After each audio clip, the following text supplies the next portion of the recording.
po sa ate ko. Mabait po siya at lagi po siyang nasa tama. Hello, good afternoon everyone! Ako lang magpapahagi sa inyo ng isang summarization of teorya tungkol sa apoy sa dugo. So basically guys, which is alam naman natin na lahat tayo ay gigil na kay Angel. Oops! Alam ko naman na marami sa atin ang busy sa trabaho kaya hindi masundan nila ang best episode ng Apoy sa Dugo sa Apoy. Kaya ngayon ay ako ay magbahagi sa inyo ng isang teorya lamang po, napakaliit na teorya tungkol sa dugo sa apoy. Apoy sa dugo, dugo sa apoy, ganyan guys. So, which is now is dihado na itong si Vanessa.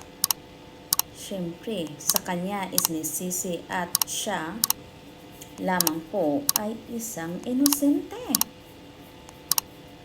Dahil sa ngayon, nakatakas itong si Trixie at si Ma'am Sylvia. So, alam naman natin na itong si Sylvia ay kontra talaga silang dalawa ni Vanessa. Lalo naman itong si Trixie. Dahil magkaagaw sila sa puso ni Marco. Which is si Trixie yung nauna na nagmamahal kay Marco. Subalit namang nabihag ang puso ni Marco kay Vanessa. Ngayon, na parang naalanganin na yung buhay ni Vanessa, guys. Dahil sa kanya lahat sinisisi at inidiin ang mga bentang sa dalawang nakatakas na si Sylvia at si Trixie. Pero, sino kaya ang may salarin ng lahat na ito?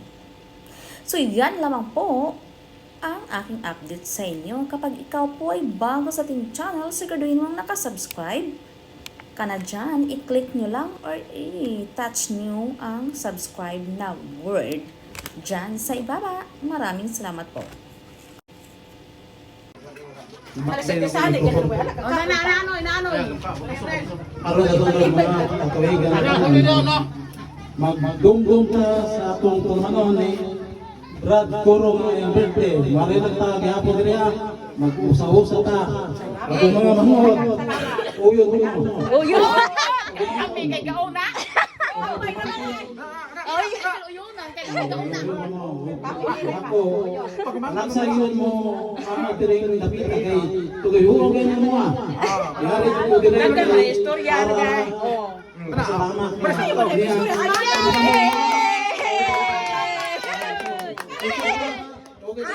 Okay kayo! Ang MC naman ay kinamagulang bayan. Akong ihatag sa ikatulong na magulang, Mr. Carlobas Montes. Sitang babang mga kauban ng mga silingan. Maayong hapon. Saan? Gawin sa gito. Mura mo dagal konsihan. Pagka-introduce, puro nakikikas sa iman. Dili pa mo, anak? Dili pa mo, anak? Mayong hapon sa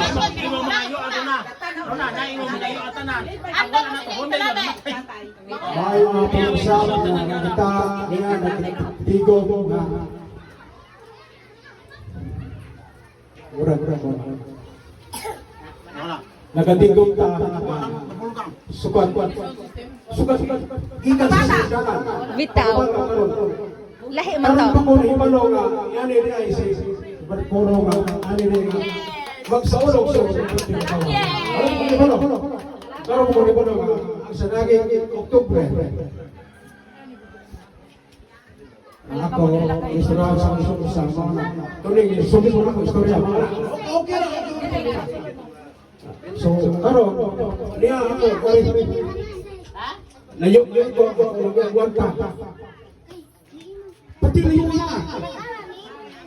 Bitulok sa bitulok. Dili pa on! Dili pa on! Tulok. Dili pa.